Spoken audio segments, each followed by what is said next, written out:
waktu langsung saya haturkan untuk Bapak Slamet Haryadi mulai membacakan CV sampai dengan pemaparan materi. Nggih Pak Slamet, mohon maaf. Nggih. Ya. Monggo Pak Slamet diaturkan. Oke. Terima kasih. Assalamualaikum warahmatullahi wabarakatuh. Selamat siang, salam sejahtera bagi kawan-kawan yang lain. Alhamdulillah pada siang hari ini kita bertemu kembali pada webinar atau zoominar atau apapun namanya, ya, pelatihan online untuk praktikum IPA. Dua pemateri sebelumnya sudah banyak berkutat menyampaikan tentang materi praktikum di laboratorium, di dalam laboratorium. Maka saya kebagian untuk praktikum yang di luar kelas atau outdoor. Kalau yang dua tadi indoor, kalau yang saya outdoor. Ya, insya Allah materinya lebih ringan. Baik, saya akan sampaikan dulu kurikulum vitae sebagai syarat. Karena harus menyampaikan tadi, ini saya adalah dosen UNED sekaligus dimintai bantuan untuk mengampu di Universitas Islam Jember. Pendidikan saya S1-nya dari Universitas Jember, S2 saya di Institut Teknologi Bandung, dan S3 saya di UM. Kemudian publikasi saya di 3 tahun terakhir ini ada 4, mulai dari 2018 sampai 2020. Kemudian karya akademis saya ya kira-kira seperti ini yang bisa saya sampaikan, dan pengalaman jabatan saya yang terakhir saya sekarang di PTL, kemudian di HPBPI, Himpunan Pendidik dan Peneliti Biologi Indonesia. Saya di bidang penelitian pengabdian dan Ketua Himpunan HPBPI wilayah Jawa Timur. Mungkin seperti itu. Baik, saya akan sampaikan langsung tentang praktikum mandiri, ya. Seperti yang Pak Hatta tadi, saya kalau mau slide share khawatirnya ada kendala, maka saya tidak lakukan slide share. Jadi praktikum lapang ini memang juga terpengaruh. Dulu pada waktu apa istilahnya belum ada pandemi, kita bisa melakukan identifikasi tanaman di sekitar kampus, kita bisa melakukan identifikasi di luar kampus tentang apa saja, dan ternyata setelah adanya pandemi corona, maka semua harus sendiri-sendiri, tidak bisa dilakukan secara berkelompok, apalagi harus mengumpulkan banyak orang. Kemarin dari survei yang dilakukan terhadap mata kuliah semester genap, ya, pada awal perkuliahan mata kuliah THV vertebrata itu memang kemudian ada perubahan dari offline menjadi online.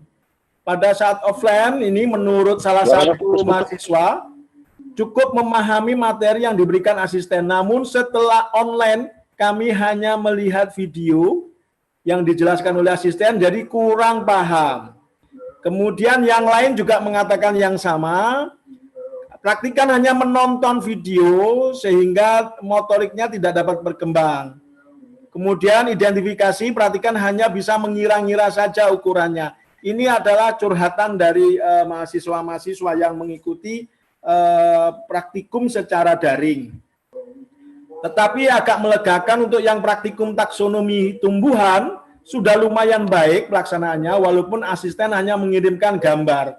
Nah, ini yang harus perlu kita coba untuk berikan bagaimana sih sebenarnya praktikum di lapangan itu supaya tidak hanya menonton video saja. Jadi kenapa disebut praktikum lapang mandiri? Karena dilakukan sendiri oleh siswa atau mahasiswa, bisa di sekitar rumah mereka masing-masing atau di tempat yang telah dipersyaratkan oleh dosennya, oleh gurunya, di sekitar sungai, di sekitar sawah, di sekitar kebun, ya, di sekitar tempat-tempat tertentu, misalnya tempat sampah yang merupakan polusi dan sebagainya. Kemudian petunjuk praktikum didesain untuk kepentingan praktikum lapang dalam bentuk modul. Dalam pengertian begini, kalau petunjuk praktikum yang biasanya itu informasinya seadanya, sehingga asisten ini yang mempunyai peran penting untuk menerangkan. Tetapi kalau petunjuk praktikum yang ini mungkin perlu dibentuk dalam bentuk desain modul, ya. Kemudian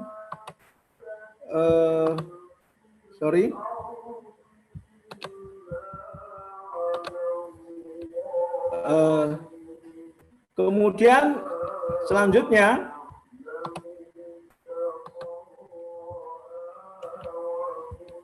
suplemen daringnya itu bisa menggunakan foto.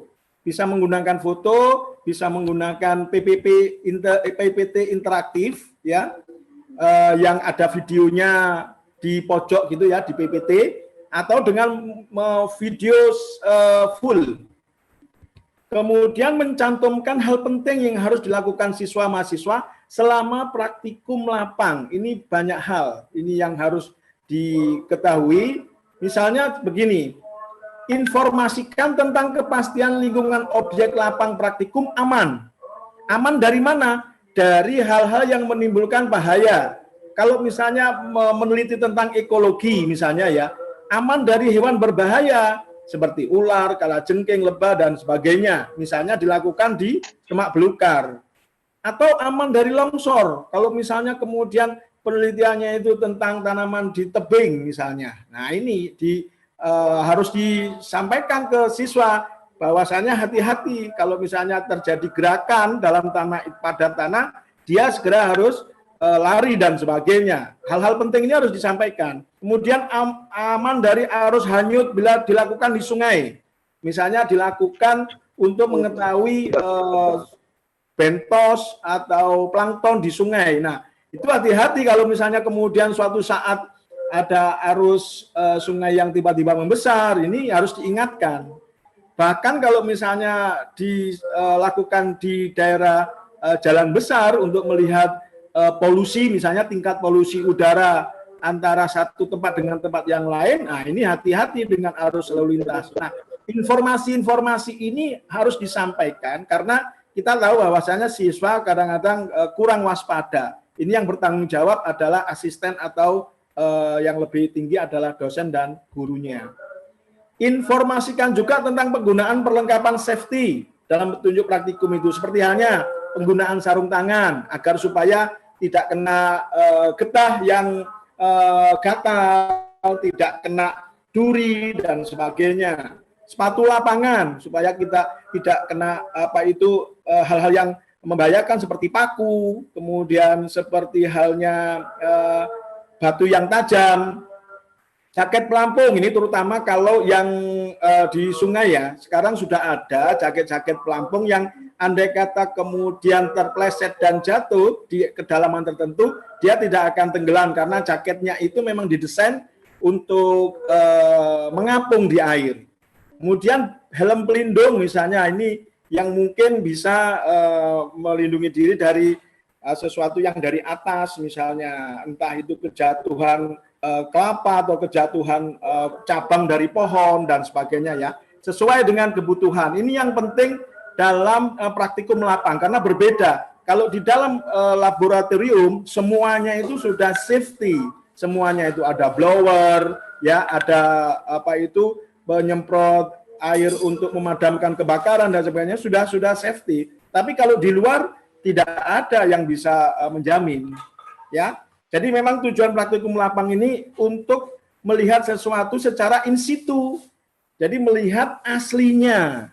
Ataupun kalau misalnya itu merupakan peternakan, kebun percobaan, itu memang untuk melihat peruntukannya. Ya, kira-kira seperti itu. Dan menurut ahli ya, outdoor learning is dramatic contrast to indoor classroom learning. Jadi memang lebih menantang, lebih dramatik kalau pembelajaran di luar itu. Jadi anak-anak itu lebih termotivasi, lebih memberikan situasi yang berbeda dengan yang di dalam laboratorium. Anak-anak bisa melakukan sendiri, kemudian menantang sendiri, melakukan discovery sendiri. Makanya siswa yang melakukan praktikum di luar, dia akan mengalami sesuatu yang bagaimana sih dunia di luar itu kalau kemudian didalami secara lebih detail, mereka akan saling berbagi, saling diskusi dan sebagainya selama pembelajaran di luar kelas. Dan pembelajaran di luar kelas itu dapat mengembangkan banyak keterampilan. Ada keterampilan bagaimana percobaan, bagaimana melakukan feedback, ya, respon terhadap apa yang ditemui, karena yang ditemui belum tentu sesuai dengan yang dialami di dalam laboratorium. Yang ditemui belum tentu sama dengan teori, ya, dan sebagainya, termasuk cooperative learning, ya, dengan sesama kelompok. Nah, tips untuk praktikum lapang ini, ya, pertama, alat praktikumnya harus portable. Portable itu ya bisa dijinjing, bisa dibawa, mudah, ya, tidak sulit. Kemudian handy, mudah untuk dipegang tangan, mudah untuk artinya itu tidak harus rame-rame untuk membawanya. Kemudian rigid, rigid itu tidak mudah berubah, ya, walaupun misalnya kena benturan, kena panas, ya, kena dingin, itu tidak mudah kemudian mengalami tera yang berubah. Kemudian bahan praktikum yang mungkin akan dibawa itu bersifat non-eksplosif. Artinya tidak mudah terbakar, karena di alam luar ini bisa saja kemudian kena panas yang lama, terdedah lama. Nah, kalau kemudian ini mudah meledak akan berbahaya. Mudah didapatkan dan murah. Karena apa? Bisa saja kemudian di luar ini melakukannya itu dalam kapasitas yang banyak. Kalau seperti halnya bioteknologi kan mungkin saja milimikron. Tetapi kalau di luar itu kalau kita lihat betapa lingkungan luar itu sangat luas. Kemudian cantumkan alat pelindung diri sesuai karakteristik tempat praktikum itu tadi.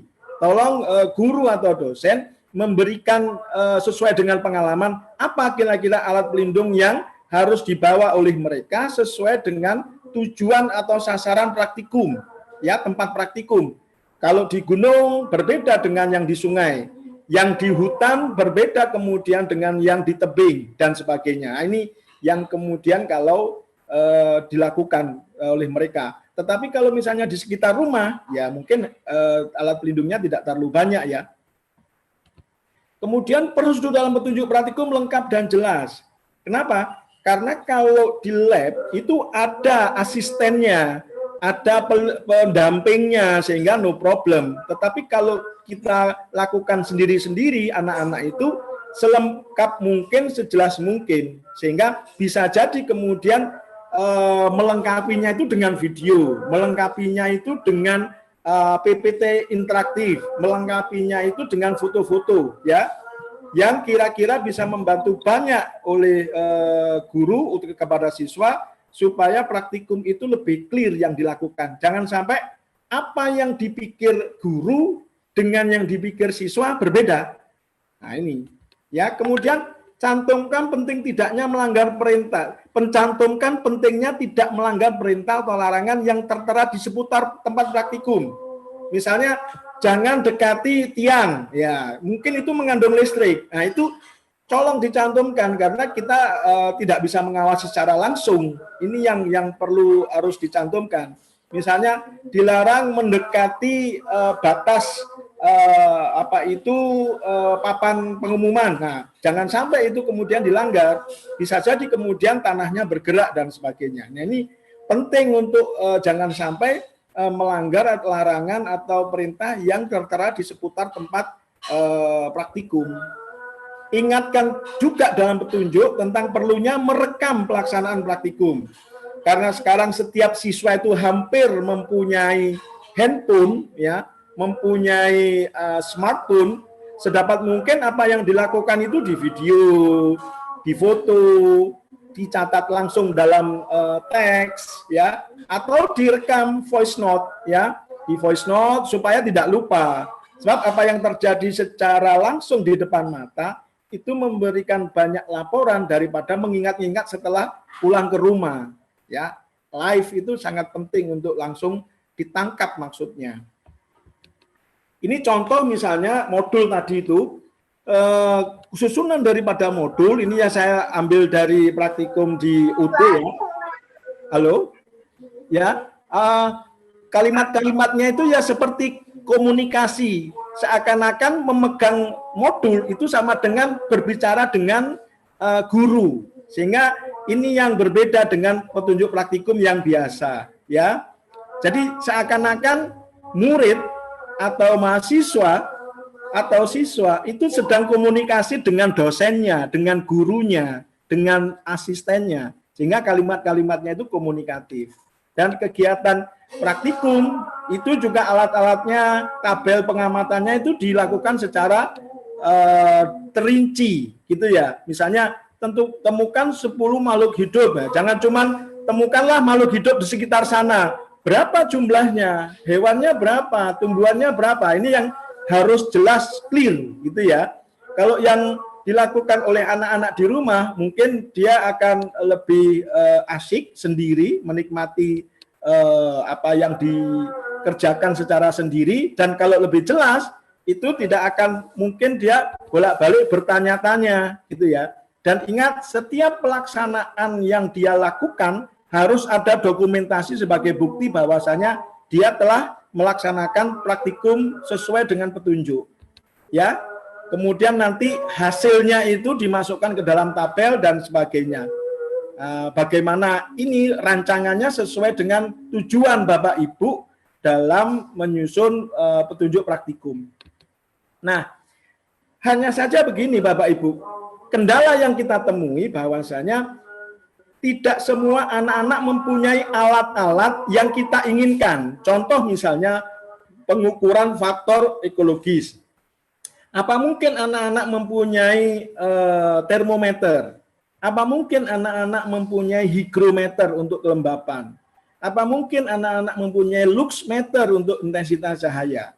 Apa mungkin anak-anak mempunyai anemometer dalam mengukur arus angin? Nah, yang seperti ini yang harus menjadi pemikiran gitu ya. Kalau kemudian mereka mempunyai alat-alat seperti ini di rumah, no problem. Tetapi pada waktu anak-anak tidak punya, akan lebih baik saya sarankan untuk menggunakan aplikasi. Sudah banyak aplikasi-aplikasi yang bisa digunakan untuk mengukur, seperti termometer digital ya, kemudian anemometer yang ini berbasis Android. Demikian juga misalnya mengeksplorasi jamur, itu juga begitu. Kalau yang biasa kita lakukan, mereka menggunakan buku identifikasi fungi.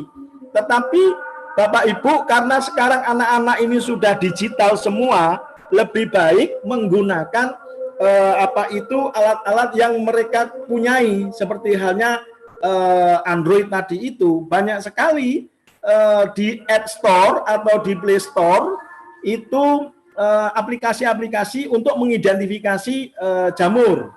Demikian juga untuk botani juga begitu ya. Daripada mereka harus menggunakan buku ini harganya mahal, tidak mungkin setiap siswa harus membawa ini ya, kecuali kalau Bapak Ibu kemudian mengkopikan dalam petunjuk praktikum untuk tumbuhan tertentu yang diinginkan, ya tidak apa-apa. Kalau tidak, mungkin menggunakan aplikasi-aplikasi berbasis Android yang banyak bertebaran di Play Store atau App Store. Demikian juga zoologi, ya, mengeksplorasi. Banyak sekali aplikasi-aplikasi yang bisa digunakan untuk mengidentifikasi. Mungkin saya bisa maaf, ini suara di sebelah saya sangat kuat sekali. Mungkin ini aja. Nanti kalau misalnya ada yang nanya, bisa saya tunjukkan itu bagaimana caranya. Nah, bagaimana kalau kemudian smartphone saja enggak punya, gitu ya? Smartphone saja enggak punya, bagaimana? Nah, ini guru harus bisa melakukan kreatif. Contoh misalnya mengukur suhu lingkungan. Guru bisa saja melakukan percobaan dulu untuk kemudian menentukan bagaimana sih ukuran suhu lingkungan itu dibanding dengan parameter bunyi jangkrik. Mungkin jangkriknya itu ditempatkan di tempat yang panas, hangat, dingin. Kira-kira suara frekuensinya ada berapa? Kalau itu kemudian bisa menjadi parameter, itu bisa dilakukan oleh anak-anak di rumah untuk mengukur suhu misalnya. Atau perilaku kunang-kunang misalnya. Kira-kira kalau dia berpendar itu dalam 1 menit itu sekian kali, itu tandanya apa? Ya, apakah kemudian dihubungkan dengan suhu, apa dihubungkan dengan tingkah laku mencari makan, mencari pasangan, ya, dan sebagainya. Yang seperti ini bisa dilakukan tanpa harus alat-alat yang seperti tadi. Atau menghitung operkulum ikan. Jadi kalau misalnya dia diberikan suhu panas, misalnya ikan itu, gerakan operkulum yang di sebelahnya itu semakin cepat apa semakin lambat. Kalau dingin bagaimana? Dan sebagainya. Ini mungkin praktikum-praktikum yang tidak boleh mati gaya guru dalam memberikan tujuan praktikum yang dilakukan sendiri oleh siswa di rumah atau mahasiswa di rumah dengan petunjuk yang tidak jauh berbeda, hanya saja teknik yang berbeda. Mungkin itu Bu Ika, maaf ini di sebelah saya memang masjid, jadi ya suaranya harus bersaing ini. Itu aja sementara Bu Ika, terima kasih. Saya kembalikan ke Bu Ika. Oke, terima kasih Pak Slamet atas pemaparan materinya. Mohon maaf ya Bapak Ibu karena waktu sehingga waktunya sholat. Kita juga di dekat masjid, jadi mungkin juga suaranya masuk ke sini juga. Nah, untuk selanjutnya adalah sesi tanya jawab Bapak Ibu. Kami persilahkan Bapak Ibu yang ingin bertanya secara langsung, 3 orang untuk mengangkat tangan atau raise hand dan menyebutkan nama dan instansinya, kemudian pertanyaan yang singkat, jelas, dan padat. Monggo dipersilahkan. Halo. Oh ya, silahkan. Halo. Bapak.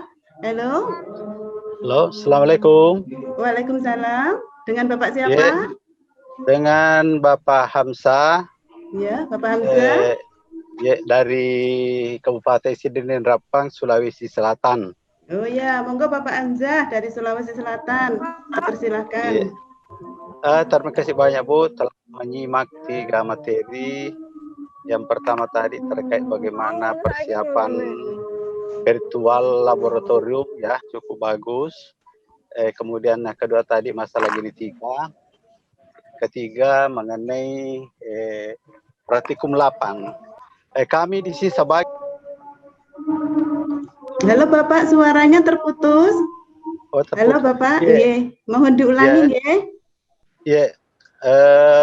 sebagai guru di SMP, karena kita pembelajaran daring, bagaimana tentu kalau untuk biologi bisa beberapa dilakukan di lapangan, tapi terkait dengan materi-materi fisika yang banyak menggunakan alat, rangkaian alat yang tidak ada. Nah, kira-kira bagaimana solusinya? Apakah dilakukan dalam panduan seperti yang disampaikan tadi pemateri ketiga bahwa dalam bentuk modul dengan analisa bahwa jika alat ini dilakukan maka hasilnya seperti ini. Itu untuk ala-ala yang memang tidak ada di rumah. Kecuali kalau memang seperti pembelajaran di luar kelas untuk biologi, saya kira bisa saja dengan jalan tadi yang disampaikan oleh pemateri. Jadi saya kira seperti itu Bapak Ibu. Terima kasih.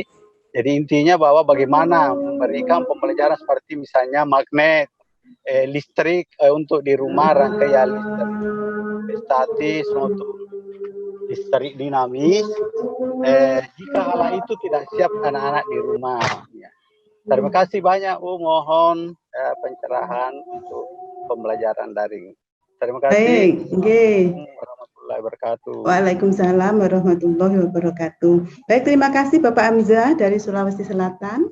Untuk berikutnya, saya beri kesempatan 2 orang lagi untuk raise hand. Monggo, Mbak Ibu Ratna. Halo, Ibu Ratna. Ya, silakan Mbak Ratna. Assalamualaikum warahmatullahi wabarakatuh. Waalaikumsalam. Mbak Ratna dari mana? Saya Mulyaningsih Ratnasari dari SMP Al Irsyad Banyuwangi. Assalamualaikum semuanya Bapak Ibu yang sudah memberikan materi, terima kasih. Pertanyaan saya, bolehkah kami guru, karena kami guru SMP, memberikan praktikum dengan cara memberikan demonstrasi terlebih dahulu lewat video, kemudian anak-anak diminta untuk mempraktekkan dengan cara yang lebih sederhana. Boleh apa tidak seperti itu? Terima kasih Bapak Ibu. Terima kasih pertanyaannya. Untuk yang ketiga kami persilahkan.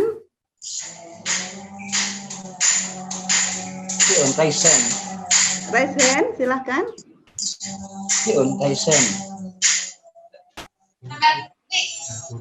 Minahur, monggo. Halo Pak Minahur. Oh iya ya. Silakan Pak Minahur. Ini Ketua Prodi kita Bapak Ibu. Ini Perintis Pendidikan Biologi Universitas Islam Jember. Namun beliau diterima bekerja di instansi lain sehingga beliau meninggalkan kami. Monggo Pak Minahur. Ya, terima kasih atas waktunya. Salam berjumpa lewat dunia maya, Ibu, Bapak Slamet, guru saya, dan lain-lain keluarga besar UIJ. Semoga makin maju, makin sukses. Amin. Begitu juga dengan alumninya. Amin. Mungkin tidak bertanya, saya hanya menindaklanjuti apa yang disampaikan oleh Bapak Slamet tadi, bahwa sangat memungkinkan adanya praktikum di luar lab atau di lapang, dengan catatan seperti yang disampaikan Bapak Slamet tadi, petunjuknya itu harus jelas, sehingga antara yang ada di pikiran guru dengan nanti yang dikerjakan oleh siswa sama gitu. Dan alhamdulillah 1, 2 atau mungkin 40% dari materi IPA SMP itu bisa dipraktekkan melalui daring. Contohnya untuk praktek materi tekanan zat padat, zat cair itu bisa. Dan alhamdulillah beberapa kali saya sudah melakukan.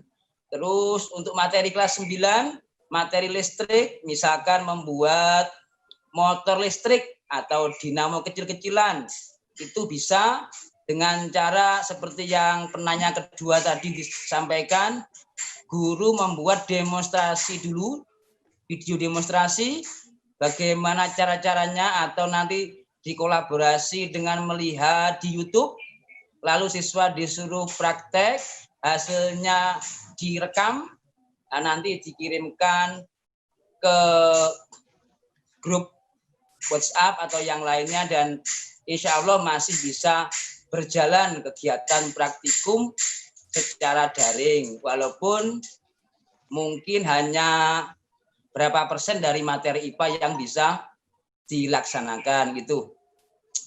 Itu aja dari saya.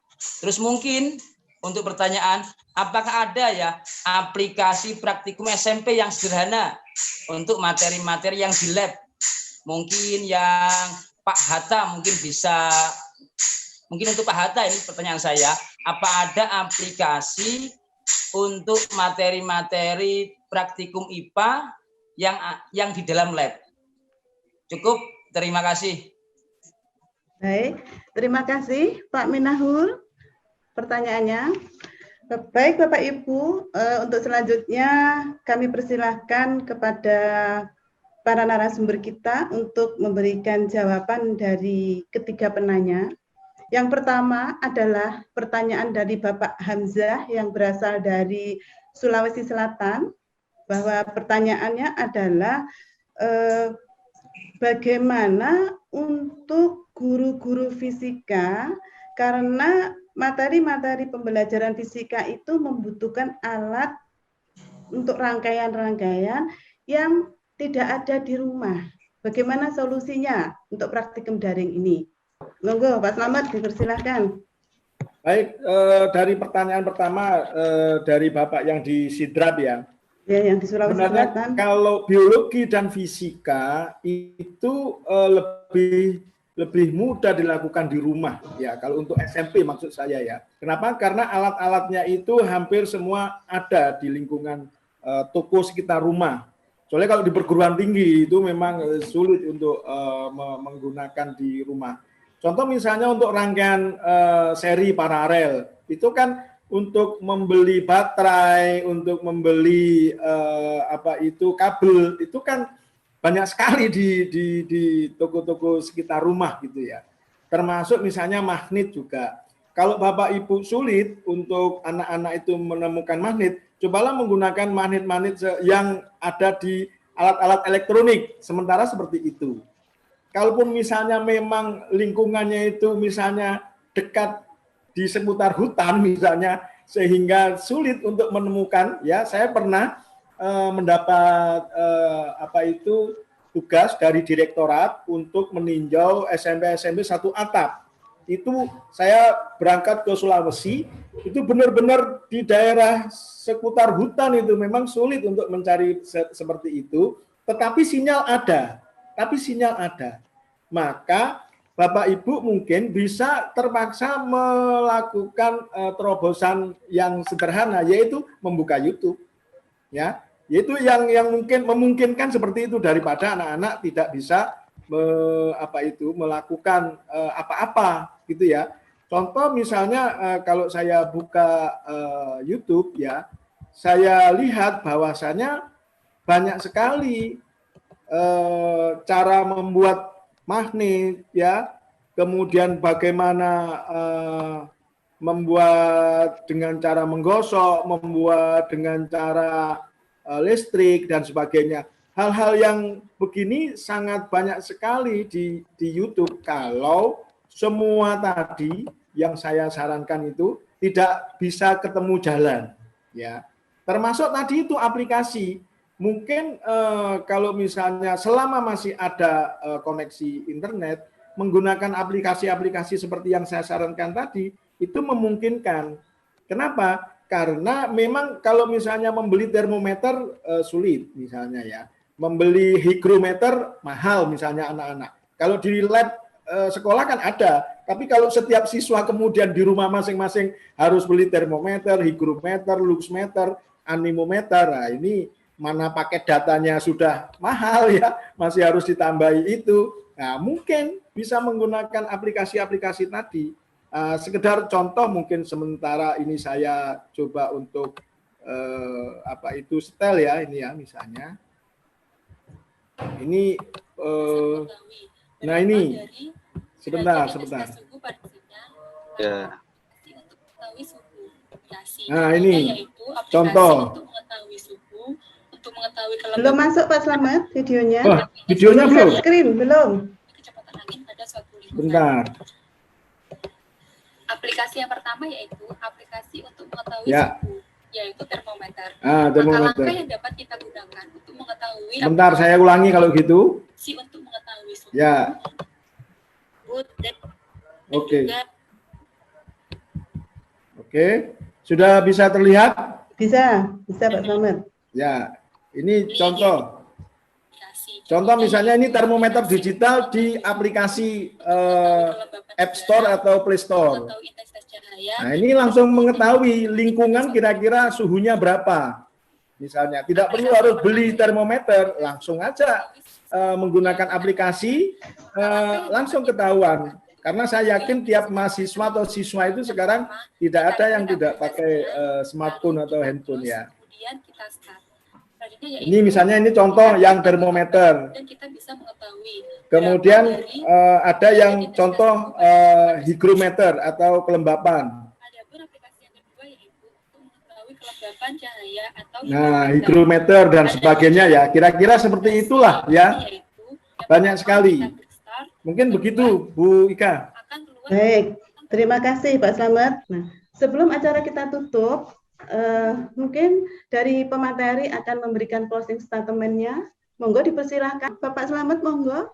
Ya, terima kasih. Maaf ini saya ada gangguan, makanya ini kembali ke backdrop yang sebenarnya. Jadi guru tidak boleh mati gaya. Guru tidak boleh kehilangan akal. Kenapa? Karena sekarang dengan adanya teknologi revolusi industri 4 ini, kita mempunyai big data, mempunyai data yang sangat luas di dunia internet, ya, yang mau butuh apapun ada. Sehingga kalau dengan satu sisi kita tidak bisa, seperti halnya offline gitu, tatap muka nggak bisa, maka kita lakukan dengan online atau daring. Nah, hal-hal yang berkaitan dengan daring itu sudah tersedia banyak. Kalaupun tadi ada pertanyaan yang bagaimana apakah guru boleh melakukan apa itu simulasi dulu, sangat boleh, silahkan, sehingga kemudian siswa bisa meniru dengan hal-hal yang sama dengan yang disampaikan oleh gurunya, mengingat keterbatasan yang ada di rumah atau di masing-masing siswa itu berbeda, maka perlu ada alternatif. Misalnya gunakan satu alat ini, bila tidak ada kalian bisa menggunakan ini atau ini atau ini. Nah, yang seperti itulah yang harus disampaikan dalam praktikum lapang terutama, sehingga tidak ada kendala baik dari sisi materi maupun dari sisi praktek. Karena motorik ini harus jalan. Kalau cuma lihat video saja, tidak mungkin bisa dilakukan dengan baik. Aplikasi banyak, silakan di-download di dunia maya. Big data merupakan satu kekuatan dalam pembelajaran revolusi industri 4. Terima kasih. Baik, terima kasih Bapak Slamet.